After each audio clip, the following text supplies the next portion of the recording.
From the moment that, I was given the opportunity to be the head coach here, everything had changed, everything had shifted in my mind.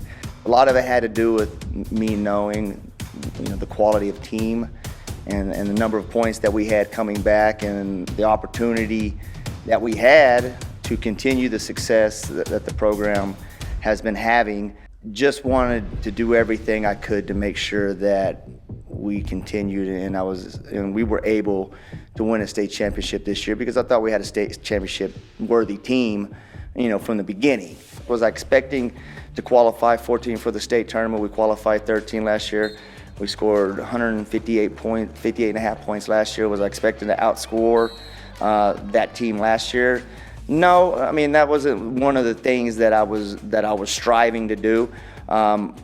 All I wanted to do is take the group of guys that we have and try to make that group of guys the best group that we can make them. We all have the same goal, is to win the team state, and I think us pushing so hard for our own individual goals of being state champions just made the team come together. Team state championship just come a whole lot easier. Going into that first day, I think we were all ready. Everyone had the same goal in mind. We wanted to win a team state championship. Going into the second day, when it was all locked up, going into the finals, I think that took a lot of pressure off all of the finalists. And that just lets you wrestle your match and takes it off of we need to win a state championship too. And it just lets you get relax and wrestle. Emmanuel Skillings has been wrestling. I think he started wrestling in the 8th grade with our junior high program. But you're talking about Jackson Cockrell and Bryce Machota, who have grown up in the program. We've been together in this program together for 15 years. So you've watched them grow up, and you've watched them work, and you saw the dedication, the commitment that they put into it. And it's just always rewarding when you see that pay off. Probably one of the best feelings in the world that I've ever felt, because getting second the past 2 years, it made my drive to want to win bigger, and I finally did it. So now I can graduate feeling I finally did it, and I'm happy with that. Satisfaction. I felt really satisfied just because 4 years coming, I finally got one my senior year. It was weird in the finals because I really didn't feel any pressure on me like I usually do. So I was kind of scared for myself. I was I don't really feel any pressure right now. I feel a little bit too comfortable and too relaxed.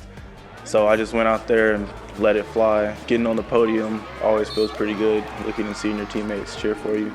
So it felt great getting on the podium. Being a leader, wanting to set an example for other kids. I feel the younger kids, so they can come up and do that for the next generation and just kind of keep passing that down. It's pretty big because the people below us have watched us come up together until we're seniors, and seen how they watch us how we work in the room every day and what we accomplish. So if we're not in there working hard, then they're not going to be in there working hard. So we have to stay on that every single day. So and that's what you want to see, and that's the example that you take, and you try to show it to the kids in the youth program now and the kids in the middle school program now. This is how you become a championship team, is you get a group of guys together that want to commit and put in the work, and then it gives you a better opportunity. I think what prepares us the most is probably our tough schedule, because some kids, they'll go to the state tournament and they'll be undefeated, but it's all Oklahoma kids. So I think our schedule, when we go to out-of-state tournaments looking for the best competition, really prepares us the most for the state tournament. 20 and 20, obviously it fit into place. The year was going to be 2020, and everywhere you looked, it was 2020. And I realized we were at 18 state championships as a program. And so it was a natural fit to try to relate the 20th state championship with the year. And it gives the kids something that may stick in their head a little bit, and then we reinforce it over and over again. Take into consideration, we qualified 14 guys for the state tournament. It's the first time in the history, that's what they say, people tell us it's the first time in the history of the large school that anybody qualified 14. And so to see all 14 guys go to the state tournament, and all 14 guys, I believe, in my heart, put it on the line and fought as hard as they could fight for Broken Arrow and to win that state championship, it is really rewarding, without accolades or trophies or anything like that. Anytime you get a group of kids to do that, it's pretty satisfying.